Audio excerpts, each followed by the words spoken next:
इतने में जवाब यहाँ पर क्योंकि हमारे साथ परिमल जी भी बने हुए हैं। परिमल जी, बिहार को लेकर बहुत सवाल खड़े हो रहे हैं। तेजस्वी यादव कह रहे हैं झुनझुना थमा दिया गया है, कम से कम स्पीकर पद तो रख लीजिए अपने पास।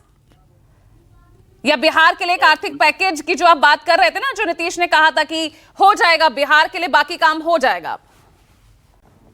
पूजा जी, हम लोग तो जिस एजेंडे पर काम करते हैं, जैसे हमारे जो नेता हैं आदरणीय नीतीश कुमार, उनका मुख्य फोकल पॉइंट रहा है महिला सशक्तिकरण, राइट। उनके लिए, उसके लिए उन्होंने बहुत काम किया। फिर कृषकों के लिए उन्होंने काम किया, जो कृषि रोड मैप जो आए उससे क्रांति आई बिहार के कृषि क्षेत्रों में, राइट। गरीबी उन्मूलन और इकोनॉमिक प्रोटेक्शन देने की बात गरीबों को उन्होंने की, राइट। युवाओं को रोजगार किया।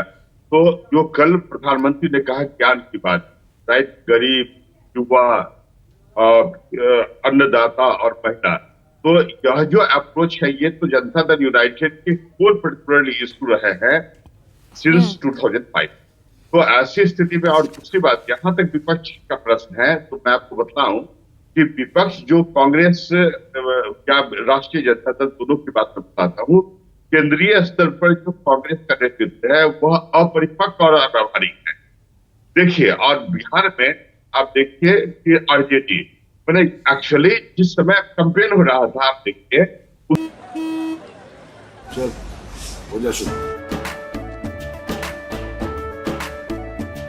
केसरिया से मन जोगी हुआ रे, दिल झूमे देखो पतवारा हुआ रे, दिल झूमे देखो पतवारा हुआ रे। हर पल मनाओ केसरी त्योहार। विमल, बोलो जुबान केसरी। उसके कैंपेन चुनाव के नतीजे के पहले और चुनाव के नतीजे के बाद, इस चुनाव के नतीजे के बाद देखिए सोनिया गांधी जी को पार्लियामेंट्री बोर्ड के अध्यक्ष बनाए गए। अभी मशक्कत चल रही है कि किसी तरह राष्ट्रीय स्तर पर जाने वाले पप्पू, जो राहुल गांधी जी हैं, उनको है ना नेता प्रतिपक्ष बनाया जाए। बिहार में देखिए, बिहार में जब चुनाव हो रहे थे तो आरजेडी जो हमारी विपक्षी दल थे, कांग्रेस की तो कोई अस्तित्व नहीं थे। कांग्रेस तो ऑलरेडी बिहार में वेंटिलेटर पर, पूरे भारत में वेंटिलेटर पर रही है। और विपक्ष का तो काम है सवाल उठाना, विपक्ष का तो काम है, वो सवाल उठाएंगे। लेकिन आप संतुष्ट हैं पंचायती राज मदद से पशुपालन विभाग लेकर, एक एमओएस लेकर, आप संतुष्ट हैं या नहीं? पहले ये क्लियर कीजिए। 100%। और यह निश्चित रूप से यह सरकार अपने लक्ष्य को प्राप्त करेगी। विपक्ष के पास कोई एजेंडा नहीं है, राइट, कोई एजेंडा नहीं है। उसका एकमात्र उद्देश्य परिवार, व्यक्तिगत परिवार के व्यक्तियों को राजनीति में स्थापित करना। कांग्रेस भी केंद्रीय स्तर पर वही काम कर रही है और हमारे यहाँ बिहार में आरजेडी वही काम कर रही है। अभी देखिए ना, जिस तरह कांग्रेस जो है पार्लियामेंट में, ये लोकसभा में राहुल गांधी को लीडर ऑफ अपोजिशन बनाने पर तुली हुई है, उसी तरह सुनने में आया है कि आरजेडी जो है वो पार्लियामेंट में मीसा भारती को संसदीय बोर्ड का अध्यक्ष बनाने की तैयारी कर रही है। तो ये तो परिवारवादी पार्टी है, ये तो परिवार से उठते ही नहीं है।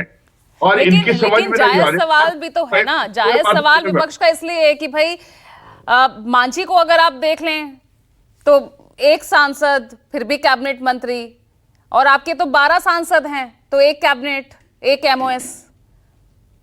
अरे हमने पहले भी आपके डिबेट में बतलाया था कि we are rendering unconditional support to NDA government in the interest of the country, in the state interest of the state। हम लोग तो राज्य के हित में, राष्ट्र के हित में काम करने वाले लोग हैं।